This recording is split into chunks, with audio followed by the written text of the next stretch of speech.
Happy Bobby Bonilla Day. It is July 1st, 2026. And once again, the Mets have to pay their former outfielder $1.2 million in deferred payments starting in 2011 until 2035. Such a silly thing that Bonilla has made out on tenfold, or maybe actually sixfold. Robert Martin Antonio Bonilla was born in the Boogie Down Bronx in 1963. The switch hitting third baseman, outfielder, and first baseman, played 16 major league seasons with Pittsburgh, the White Sox, the Mets, Baltimore, Florida, the Dodgers, the Braves, and the Cardinals. He is a six-time All-Star, four-time MVP finalist, a runner-up in 1990, and third in 1992. He is a three-time Silver Slugger winner and won the World Series one time with the Florida Marlins back in 1997. He then signed as a non-drafted free agent with the Pirates in July of 1981. He's playing their minor leagues. And in 1985, he had a major collision with Bip Roberts, and he broke his leg. Pittsburgh then did not protect him, and he was selected in the Rule 5 draft by the White Sox, where he would play 75 games and then be traded back to the Pirates. Bonilla played 5+ seasons in Pittsburgh. In his rookie season in 1986, he played in 63 games, only batted .240 with a .650 OPS. And then in 1987, he played 141 games, batted .300 with an .832 OPS. He hit 15 home runs with 77 RBIs. He would then have four straight All-Star seasons and would be an MVP finalist in all four seasons. In 1988, he played 159 games, batted .274 with an .842 OPS. He hit 24 home runs with 100 RBIs, and he would finish 14th in MVP voting, which was won by Kirk Gibson in LA. Then in '89, he played 163 games, batted .281 with an .848 OPS. He had 24 home runs with 86 RBIs. He finished 16th in MVP votes that year, which was won by former Met Kevin Mitchell. In 1990, he played 160 games, batted .280 with an .841 OPS, 32 home runs with 120 RBIs. He would finish second in MVP voting that year and lost to his teammate Barry Bonds. Darryl Strawberry was third in MVP votes that year for us. Then in his last year in Pittsburgh, 1931, he played 157 games, batted .302 with an .883 OPS, his highest OPS in Pittsburgh. But he only hit 18 home runs, but had 44 doubles with 100 RBIs. He finished third in MVP voting that year, which is won by Terry Pendleton of Atlanta. Barry Bonds finished second. We had Hojo was fifth. We then signed Bonilla to the largest major league contract at that time in 1991 at 5 years, $29 million,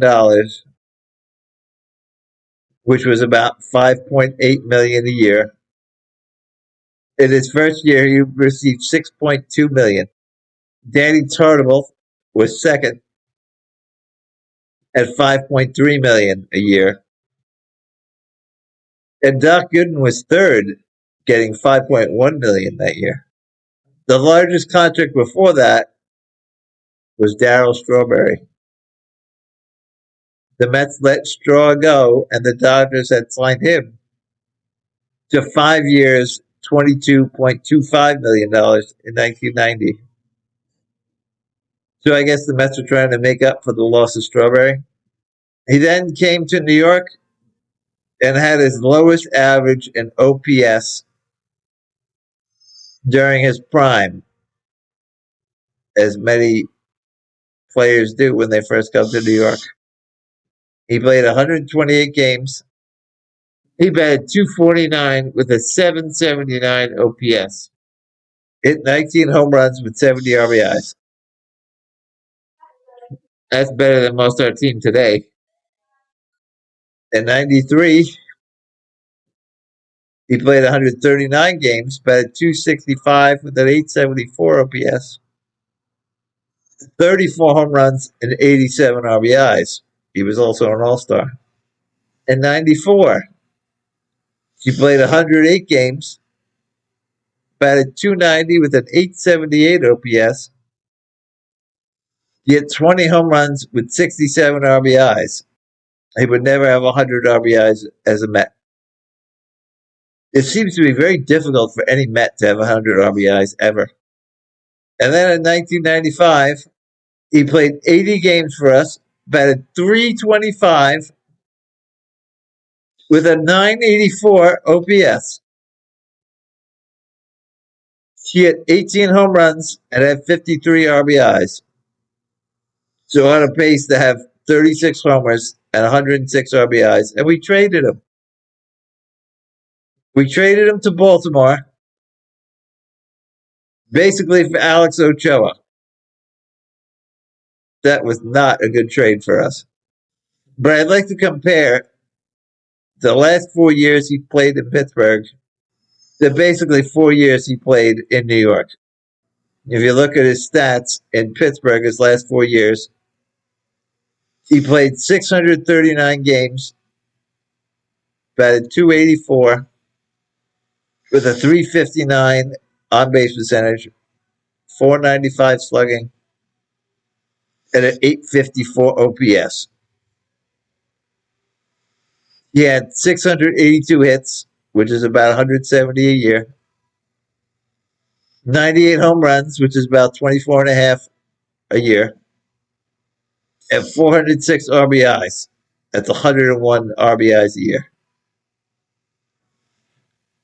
And then for the 4 years he played for us,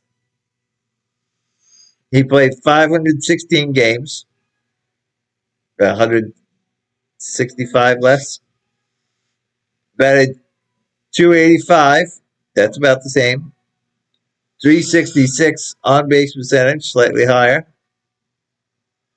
513 slugging, which is higher, and an 879 OPS, which is higher.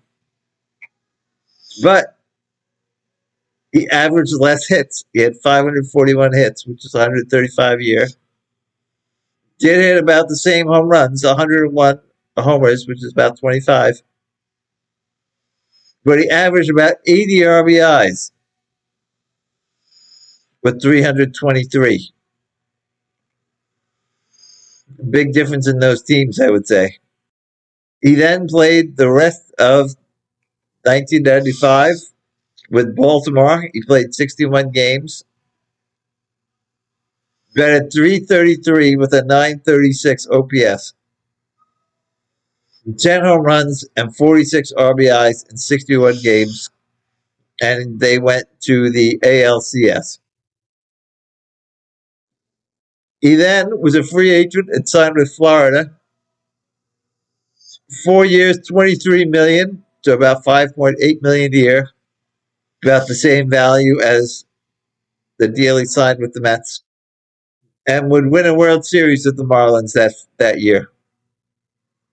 The following year, after winning the World Series, the Marlins had a great purge. In May of '98, Bonilla was traded along with Gary Sheffield, Charles Johnson, and Jim Eisenreich to the Dodgers for Todd Zeile and Mike Piazza.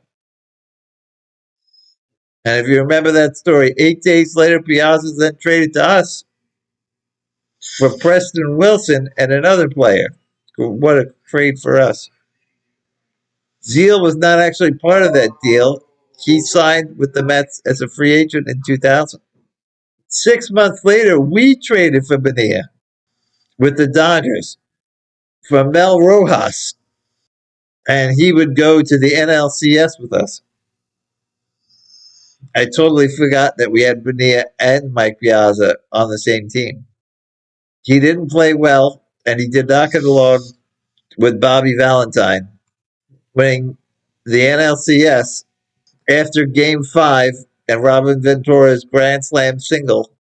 We went to extra innings with the Braves, and after he was removed for the game, it was reported that he and Ricky Henderson were playing cards in the clubhouse while the Mets lost in the 11th inning. That's just Ricky being Ricky. They were both out of the game, but I guess they were not in the dugout, which was not a good look. The Mets then released him, but he was still owed $5.9 million. And that's when the historic deal was made.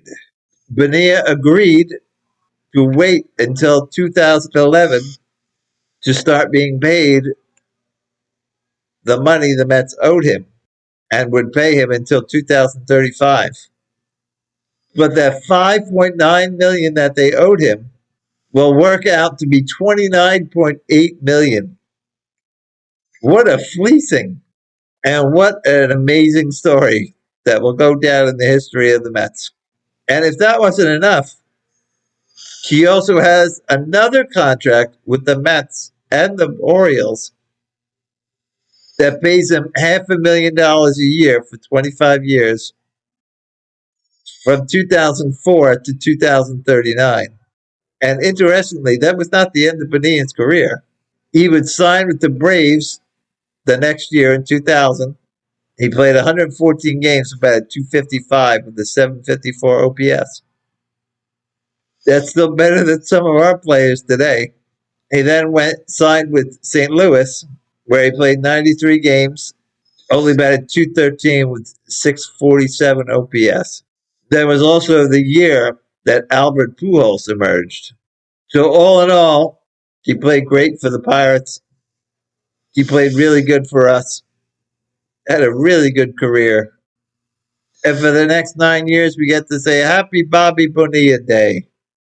Until next time, I'm Juan Gan.